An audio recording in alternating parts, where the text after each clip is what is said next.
It's going to go on. Welcome to the Christian Education Cafe. I'm Dr. Althea Penn here with my guest, Miss Andrea Josephs. We get to do this today. I am just waiting for my camera to flip about here so we can get started. Let's see. Don't act up on me. All right, and I'm going to start recording and do my intro. This is such a wonderful tool, all of this technology that we get to take advantage of. And I'm just excited about what God's going to do tonight. Well, welcome. Hopefully you've grabbed your hot beverage, your tea, coffee, or whatever favorite beverage you have for the Christian Education Cafe. I am Dr. Althea Penn, and I'm equipping school leaders and Christian educators to flourish, to impact lives for generations. And tonight I'm really excited about our guests. We're going to talk about self-care and, in the church and Christian circles, Christian education, and Christian schools, mental health is a taboo topic. No one wants to talk about it, but it's important. Jesus wants us to be really good stewards of our spirits, our souls, and our minds. So I'm really excited about this intro, and I'm going to get ready to jump right into our topic. So I'm going to read this just to do this formal introduction for you. I love you, and I'm just so excited about introducing you tonight. In light of Mental Health Awareness Month, I'm Miss Andrea Josephs. She is a licensed professional counselor, supervisor, and I heard this new word today, traumatologist, with numerous certifications in psychotherapy. She studied she studied clinical mental health counseling at Regent University School of Psychology and Counseling. She has over 20 years of behavioral health leadership experience, 32 years of experience or more in community service to underserved populations. She's the mother of 5 daughters. They call her a princess producer, but I call her a princess warrior producer because one of those daughters is a sergeant in the Army, and all of those are spiritual giants for Jesus. She has been in private practice for more than 6 years now.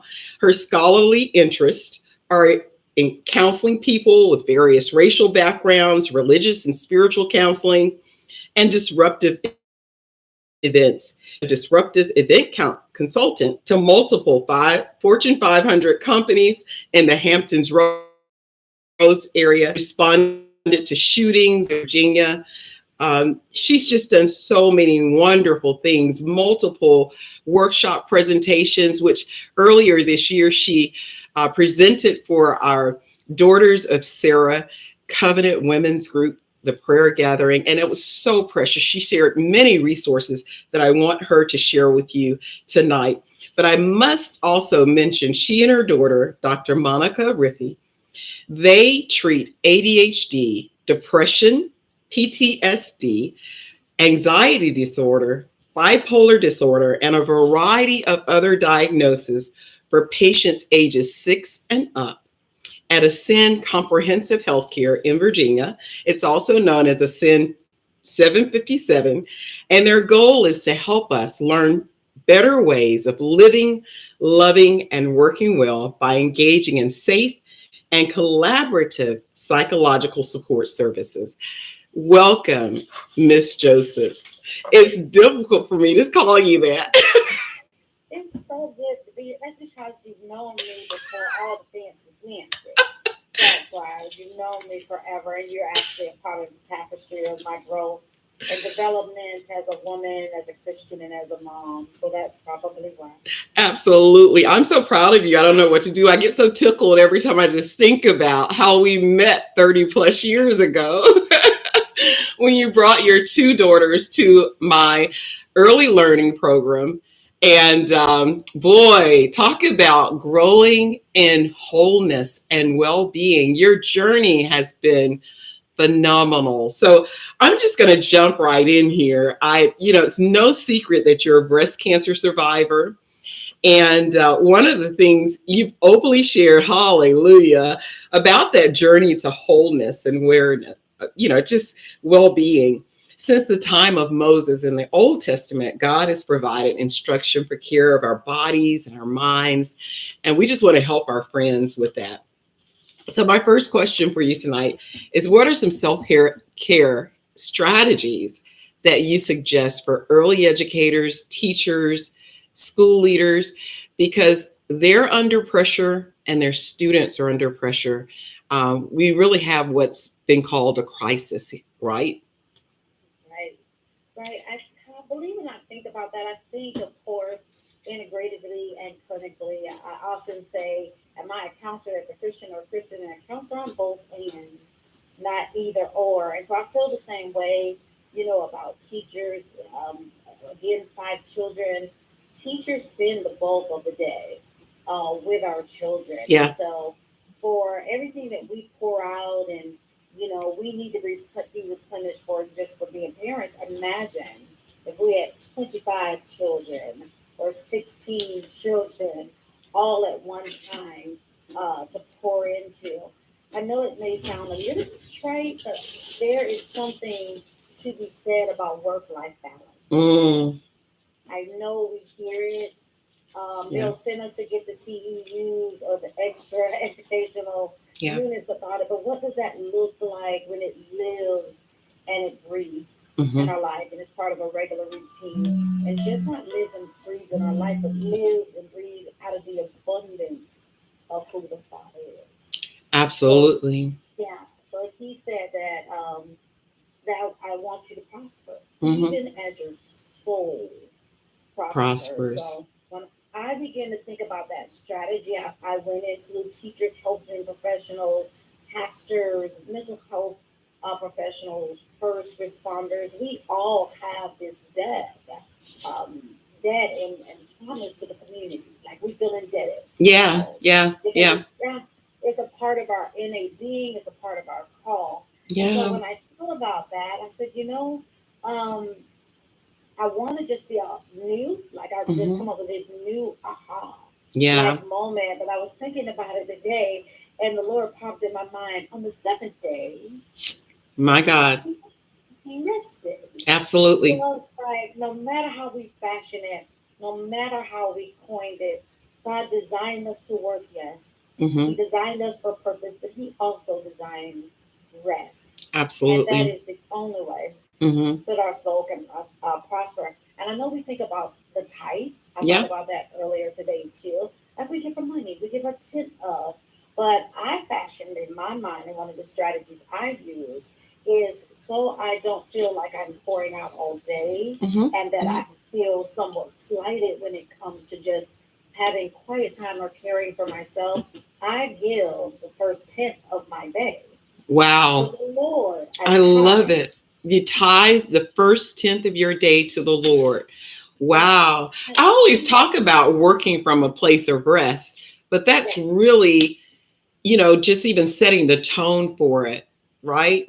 Yeah. Absolutely. Absolutely. And it is biblical for sure, and even if someone listens to us that's, not biblical, you can get to a space, the body is designed even on the circadian rhythm. Yeah.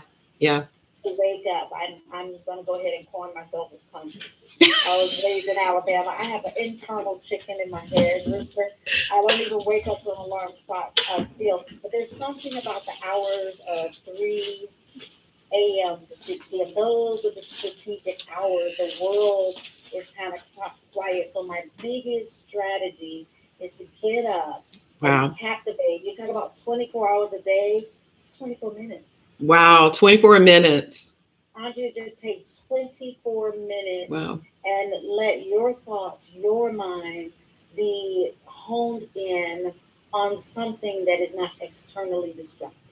What does that look like? That is one of my biggest strategies. And I'm pretty sure eventually you get into watches and different things like that. You look at it from a biblical perspective, that is the fourth watch. Yeah. Yeah. Of prayer between 6 a.m., 3 a.m. and And 6, 6. I'm sorry, 6 a.m. and 9. Is it Mm, 6 to 9? Yes. I believe it's 6 to 9. No, 3 a.m. to 6 a.m. 3 a.m. to 6 a.m. is this time, a watch that we should try to strive to spend that time quietly before the Lord, right? Or praying or meditating or on the Bible. Yeah.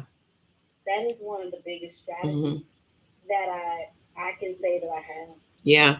I Because tell you, go ahead. I'm sorry. I didn't mean to interrupt you as my guest, but I was like, I tell you, I agree with you so much that that is important, that time of praise, worship in the morning. I spend more than 24 hours first thing in the morning because it takes that long for me just to get through my heart issues. At night I do that too. I try and go to sleep. So I sleep with I pray before sleep. So I go to sleep with a clean slate. But it's amazing the things I wake up in the morning that the Lord's like revealing to me that I was either worried about, afraid of, had not forgiven or dealt with an emotion or something. It's like fresh in the morning. When I come into his presence, he's like, "Oh, I want to talk about this thing here." I'm like, "Oh, I thought we were over that, right?"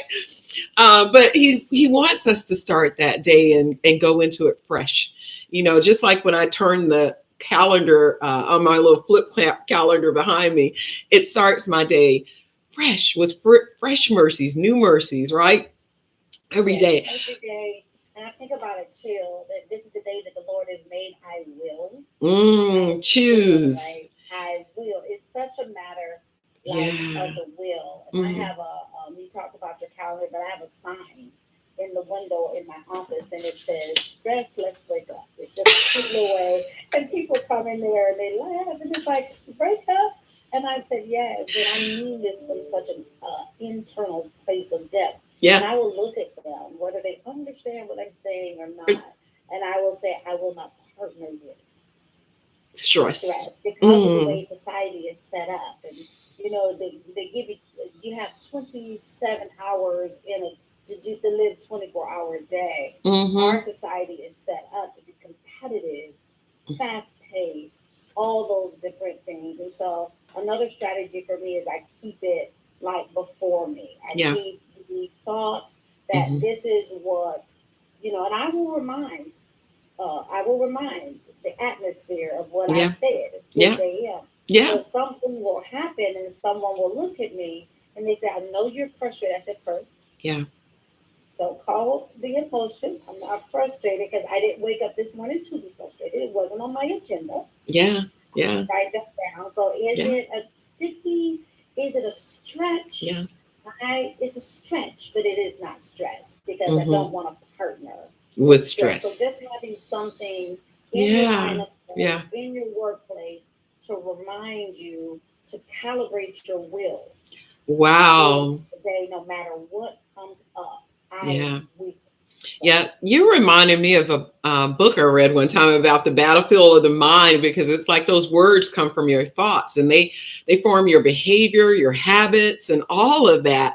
So you're calibrating your mind, your soul, your will, and you're telling it even to bless the Lord and change your emotions even by I remember someone trying to label my emotions for me and telling me I was frustrated, and I was like, no, I'm kind of disappointed by by some things, behaviors or whatever, but I'm not frustrated, because that says frustration comes from like a Latin word, and it talks about how the enemy is like brought chaos to a situation. And I'm like, I'm not speaking that over myself. There's no confusion here. I'm not chaotic. There's kingdom order and shalom and peace, because that's what I'm in agreement with the Lord for. And I'm not going to give that to anyone. Right. yeah. Right. Right. The other thing I remind myself, as you say, that they remind me, peace that surpasses all understanding, Understanding. right? So those check-ins throughout that strategy of checking in during the day is recalibrating it. When I was in cancer treatment, I remember just having just this myriad of things in my head, and Yeah. you think about all these what ifs that pop in your head. And my daughter, Chloe at the time was staying with me, and she sat me down one day. We were sitting. She said, "Mom, I'm going to teach you. You need to learn to catch and release." I said, "What is that? What is It that?" sounds interesting. I have never forgotten. It is not. I say to myself, it is not that I want to be religiously delusional, if you will. We're not talking about the spirit in the commune. We're just talking about getting to all Sorry about the sliding. ritualistic things or spiritual failings. Though I've got to please and strive. The sliding is bothering me. Please and strive. But I was thinking about that when the scripture says, "Be anxious for nothing," Philippians 4. Mm-hmm. But and everything, I thought about that thing. I said, when just being educators, when you use the word "but," what I'm telling you is this over here. But forget that. We're gonna put that aside. This is really what is the focal point now.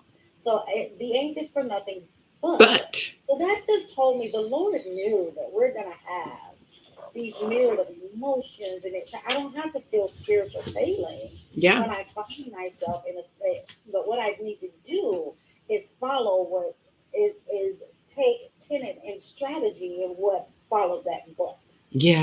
Everything with prayer and supplication. So I did think about that. So that's that case catch and release. So I call it. I'm not religiously delusional. I know the Lord knew. He said that He gave me a strategy. So I'm going to see it. Catch and release. Anxiousness, but I'm just going to release you. So that puts me in a constant cast throughout the day. I love that thought. What do you think about mental health and relationships? And, because right now a lot of our teachers are just worn out by relationships. That compassion fatigue is real, right? And I think there was another topic, vicarious trauma. So many, you hurt for so many of the children, many people that are going through things. And I think mental health impacts relationships just in so many, a myriad of ways. And so my question was, how does mental health impact those, job satisfaction, relationships, because people are walking away from their calling to Christian education because they're like, I can't. Yeah, when I think about that, the 8 domains, when you think about wellness, research has put wellness into 8 different domains.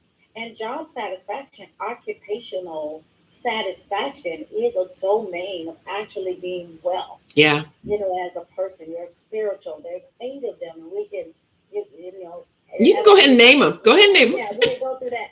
But occupational wellness, and people's like, "Well, it's just my job. I want to clock in. I want to clock out."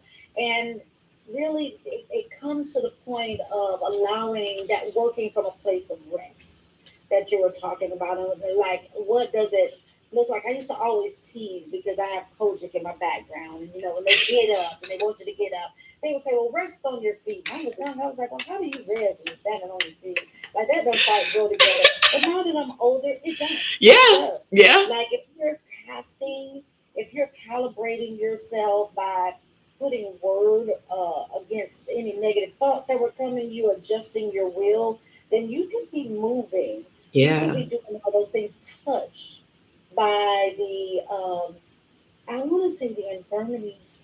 Like, because it's okay. I tell people all the time, like, if someone needed metformin or their diabetes medicine or blood pressure medicine, we're okay in faith with that. But if they have a emotional wound, or a mental wound, and for teachers, you have to take into consideration for teachers, for every child that has a wound in themselves or from their home, they bring that with them. And so all of this resides in one's base. So teachers are just not teaching, in my opinion, rote memory. They're not just teaching towards learning. They're dealing with a whole being. And how those children be, if you will. So if you can't regulate, you can't learn. Absolutely. And we were created for relationship, but that dysregulation makes you want to reject the child or reject the colleague that's acting out.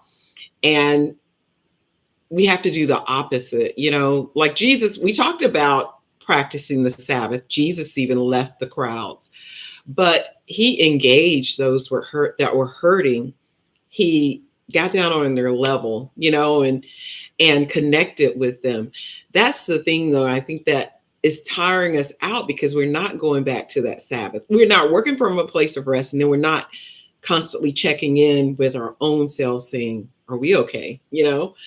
Um, Yes. yeah, Or I find out too that we want to help in the altruistic part of us, right? yeah. Like we want to be here for these children. What if there's no one else to listen? I'm their one constant. My work, my lesson plan, my order of the day is what gives them some type of rhythm. Sometimes that happens. But I was in the hospital, and you were there with me because you were calling me 5:30 in the morning, just to make sure that my Right. was there. But I remember being there and reading the 23rd Psalms. I was like, I've read this. But the oddest thing is my daughter was there, and I remember having my laptop. I had pneumonia, is what they accused me of. That's how I like to say it. They accused me of pneumonia. But I was in there for them to try to treat that and try to see that. And I remember having my laptop out, my day timer out, and I had a pen, and my daughter, she's like, "What are you doing?" I was like, "I have things to do." I don't have time for pneumonia. I got things to do. But I learned, the Lord kind of shut me down, and she said, "Mom," she said, "you're the mom." This is Dr. Riffy. She's a nurse. She said, "You're the mom." She said, "And I want you to know I have the utmost Respect for you. She said, "But in Shut it my up. competencies as a nurse, I am going to take these items from you. Yeah. I am not. You should have seen me pouting and lamenting." Yeah. Because I couldn't keep my body going but I think, again, that is how society has taught us to work, and to strive. But in that period, that is when I began to read the 23rd Psalms again. And I said, "Lord, I've read this before. I got it. It's the sheep. Jesus loves you. He's going to guide us around. Don't be comfortable." He's like, "No, I'm going to read it again." And then I finally got it. He maketh me lie down. Lie down. So it's a mandate. It is a mandate. It is a responsibility for us to be able to, replenish ourselves. Love your neighbor as yourself. Yes. If myself is depleted. Yeah. Whatever I give my neighbor is going to have a residue of tired, residue of exhaustion. And so since we're conduits, it is better for us to just make ourselves, well, what does that look like? Schedule it in. Everything else. That's why schedule it. Intentionally. Yeah. And unfortunately, people don't do that. And then they do knee-jerk reactions where they go take a trip somewhere or they shopping therapy or something.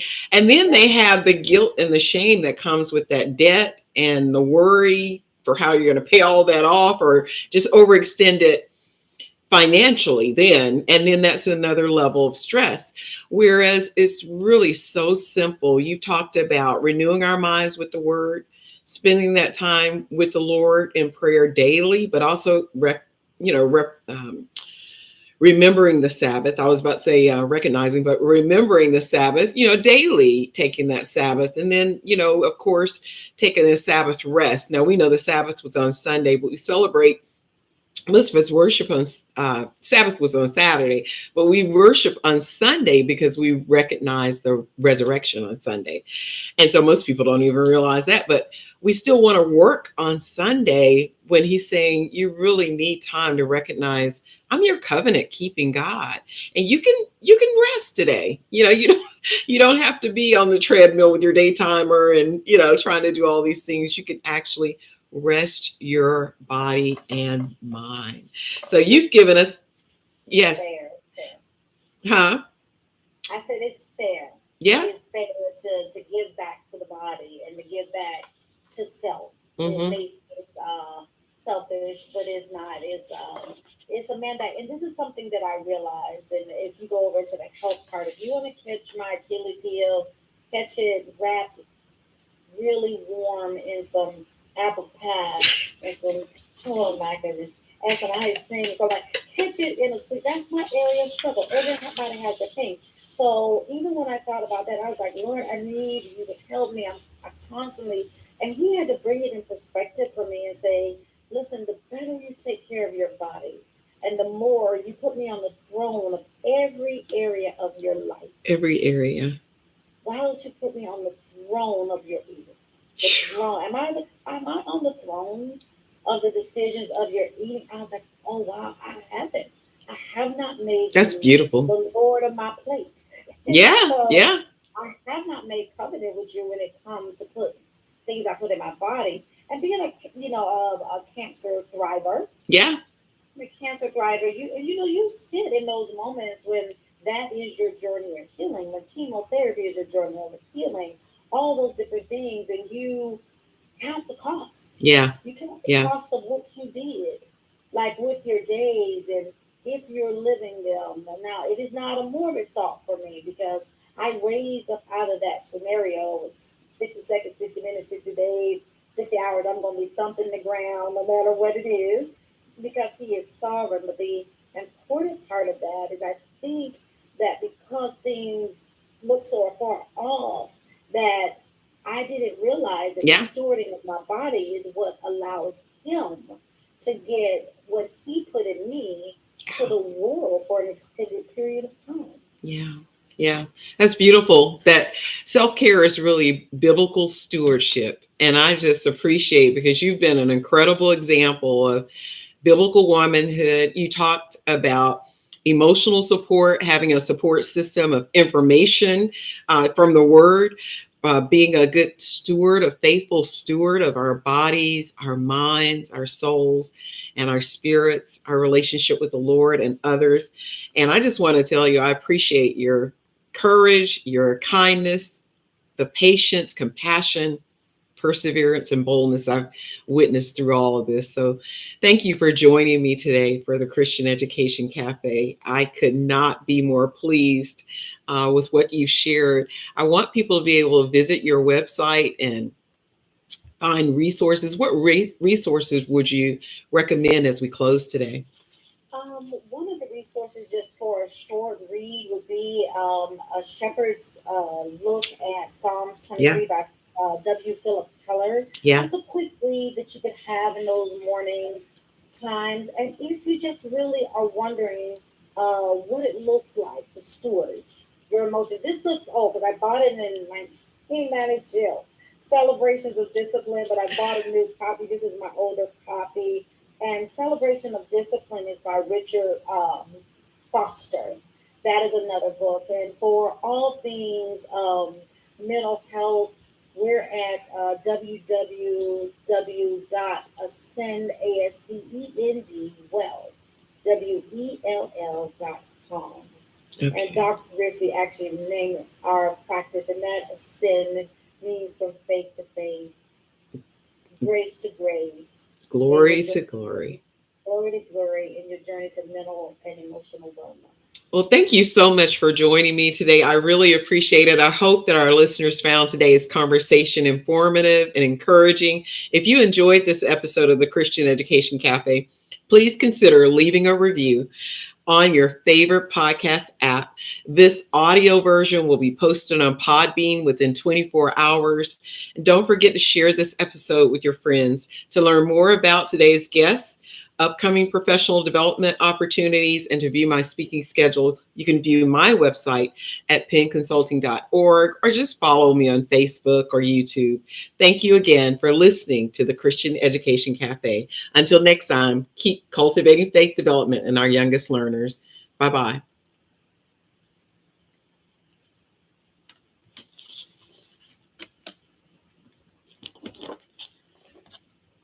They're telling me these streams will stop immediately.